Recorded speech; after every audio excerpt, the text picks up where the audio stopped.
Okay. Are we ready yet? Are we ready? I think we're ready. Finally. I think we're finally ready. Been working on this one for a minute. Now, the general election debacle. It's a debacle indeed. Joe Biden is the only candidate left on the Democratic side, up against an incumbent Donald Trump. Hey, America, would you like pea Kool-Aid or would you like shit pasta? Pick one. Hi, my name is Devon Jones, and welcome to this edition of the Sparx Tribune Report. I'd like to talk about the general election and the remaining options left for the American people to decide in November. And all of the candidates on the Democratic side have dropped out. Andrew Yang, Tulsi Gabbard, Pete Buttigieg et al. Have dropped out of the race and endorsed none other than Joe Biden. Just to give that a minute to sink in. For those of you not following along, not doing your homework, not paying attention, or otherwise asleep at the proverbial wheel, all of the candidates dropped out and endorsed Joe Biden. All of them. That includes the ones that people fell for as being fake progressives. Andrew Yang, remember him? Remember the Yang gang? How did that go for you? He distracted progressives. He distracted progressives like he was supposed to do. I said it. He distracted progressives from Senator Sanders' campaign, switched our attention from the systemic issues being addressed by the progressive candidate, and instead dangled his UBI scheme like a shiny pocket watch in front of the eyes of the American populace to divert progressive voters' support from Senator Sanders' campaign. That he did. If he was really progressive, why is it that when he dropped out, he endorsed Joe Biden while Senator Sanders was still in the running? Why did he endorse Joe Biden? Sounds really progressive to me. So yes, I owe the Yang Gang a big I told you so. Pete Buttigieg, the candidate that grounded their candidacy on the need for the next generation to grab the reins of power and take the baton of progress forward. Let me say that part again. Pete Buttigieg is the candidate that emphasized the importance of the next generation to grab the reins of power and take the baton of American progress forward. Who did Pete Buttigieg support? Someone who's almost an octogenarian, whose ideas have been screwing the working class for decades. Okay? And by the way, I'll say this.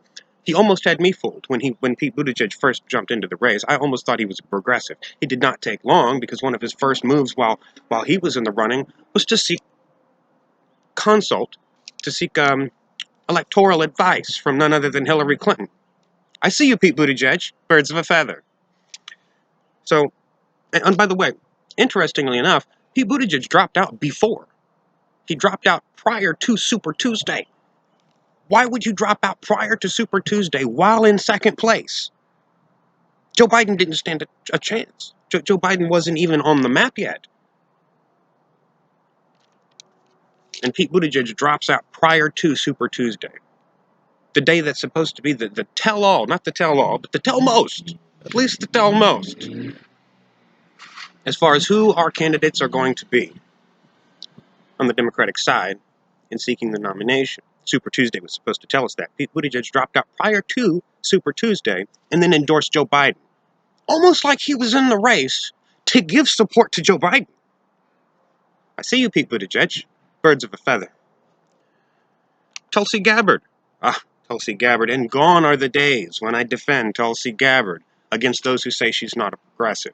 Gone are those days. Tulsi Gabbard dropped out, and while Senator Bernie Sanders, independent, infamous senator from Vermont, was still in the running, Tulsi Gabbard decided to throw her support behind none other than Joe Biden. Tulsi Gabbard, let me clarify, the candidate that based her entire candidacy on ending foreign wars, ending our never-ending wars, even correctly and boldly referring to them as regime change wars, decided to drop out and endorse Joe Biden, a candidate who's been for every war. You can't show me a war that Joe Biden has been against. Show me one time on the Senate floor when Joe Biden was senator in those days, when Joe Biden spoke out against war. Show me a time while Barack Obama was the president and Joe Biden was the vice president, when Barack Obama showed opposition to Barack Obama's getting us into 7 wars. We were in 2 wars. Barack Obama made sure we were in 7 wars. And the military-industrial complex thrived, and Joe Biden silently acquiesced. He is an establishment candidate. Why did Tulsi Gabbard throw her support behind Joe Biden while Senator Sanders, the peace candidate, was still in the running? I see you, Tulsi Gabbard. I see you. And by the way, Medicare for all. Tulsi Gabbard supposedly supported Medicare for all. Supposedly supported Medicare for all. Why did she endorse the candidate who was vocally against Medicare for all, while the candidate who has been the harbinger of putting that topic into the mainstream political discourse was still in the running? I see you, Tulsi Gabbard. I see you. I mean, did she think that progressives wouldn't care, wouldn't notice, wouldn't remember? Wouldn't remember?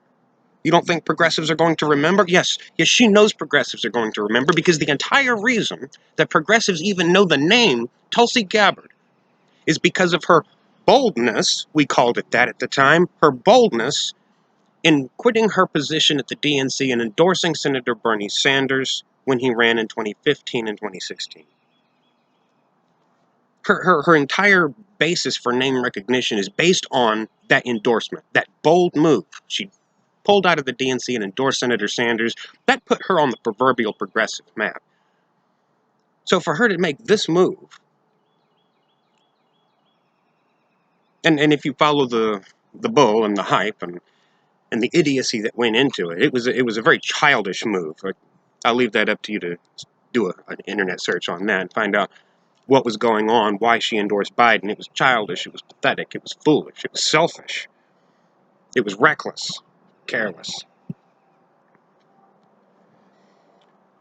At any rate, well, so much for Tulsi Gabbard.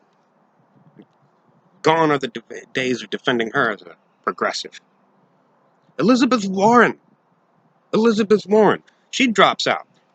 Granted, she's smarter than Tulsi Gabbard politically, and she understood that people understand what an endorsement is. And she knows, and she's smart enough to know, to have her career in mind when she decides not to endorse Senator Sanders. She had her career in mind, and I'll tell you why. Because Elizabeth Warren was looking ahead at a future Joe Biden nominee and hoping that Joe Biden was going to pick her as his running mate. I promise you that's why she did not endorse Senator Sanders. She's already been given grief for not endorsing Senator Sanders when she had the opportunity the last time Senator Sanders ran in 2016. She's already been given grief for that. Now she drops out and doesn't make an endorsement. She's supposedly a progressive. The mainstream press wants you to believe that she's a Sanders ally. An ally, mind you. Well, where's the allyship? If she's an ally, surely she could at least have enough of a spine to endorse her ally against someone who is the political opposite of her ally. Oh, not so. Now, she wants to be Joe Biden's running mate. She wants to be Vice President Warren. She's being a career politician. She's feckless. She's spineless. She's not a real progressive. You remember the Cenk Uygur interview? Remember TYT, the Young Turks' Cenk Uygur? Interviewed Elizabeth Warren and asked Elizabeth Warren about taking large contributions from big donors. What did Elizabeth Warren tell Cenk Uygur from the Young Turks? Do you recall? She said, and I quote, "We need to fight with everything we have." Big dollar donations is the everything that we have. So we need to fight, sure, but for who? Who are we fighting for? Who are we fighting with? You can't tell me you're fighting with the fox to help the chicken. No. No, you just fucked the chicken. You fucked the chicken. Fuck the chicken. That's what you did. But at any rate, who are you fighting for? If you're going to take large dollar contributions from George Soros, from,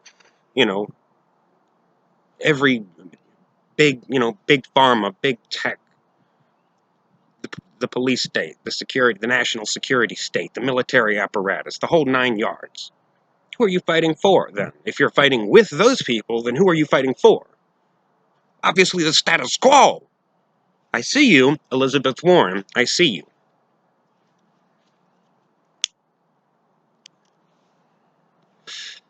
Which brings me to none other than the one and only Senator Bernie Sanders, an infamous independent senator from Vermont.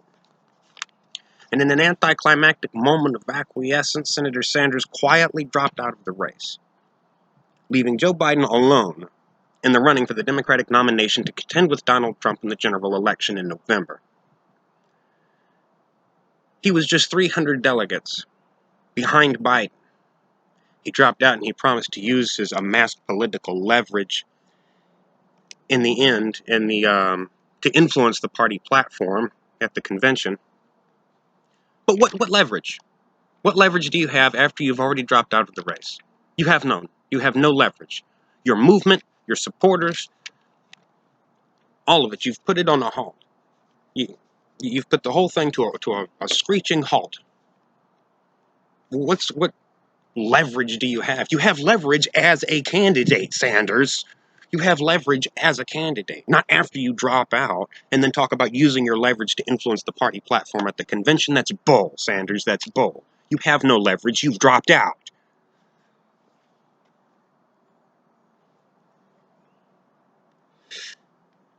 And then he's already endorsed Joe Biden. Well, that took long. Great. Good job, Sanders. You've already acquiesced and you've already endorsed Joe Biden. So again, I ask again, what political leverage? So you dropped out of the running. You don't have the large, the large leverage that you could have had.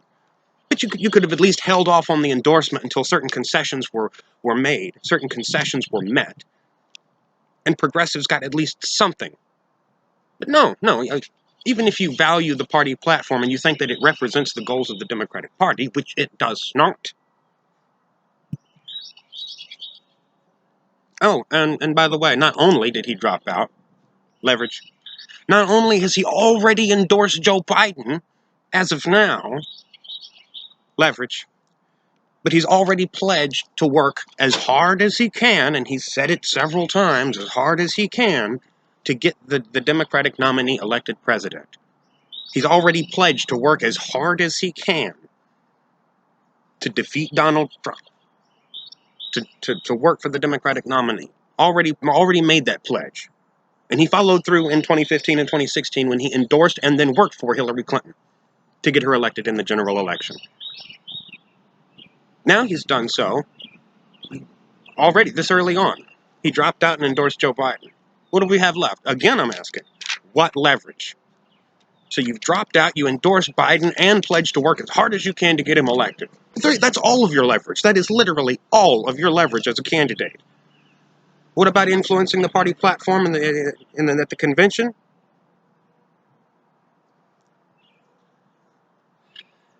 Airbag. So now, America's remaining options are Donald Trump, Joe Biden, a marginalized third party, or electoral abstinence. To be continued. I'll do another video about the options remaining to the American people in the general election in a forthcoming video. Again, my name is Devon Jones. You can find me, and the Sparx Tribune has a new website. It's the Sparx Tribune with the in front of it this time. The Sparx Tribune, spell Sparks with an X, Sparks spelled with an X, Tribune, thesparkstribune.weebly.com. I'll include a link in the description box below. Again, my name is Devon Jones, and this has been the Sparx Tribune Report. Thank you for listening. Good luck, America.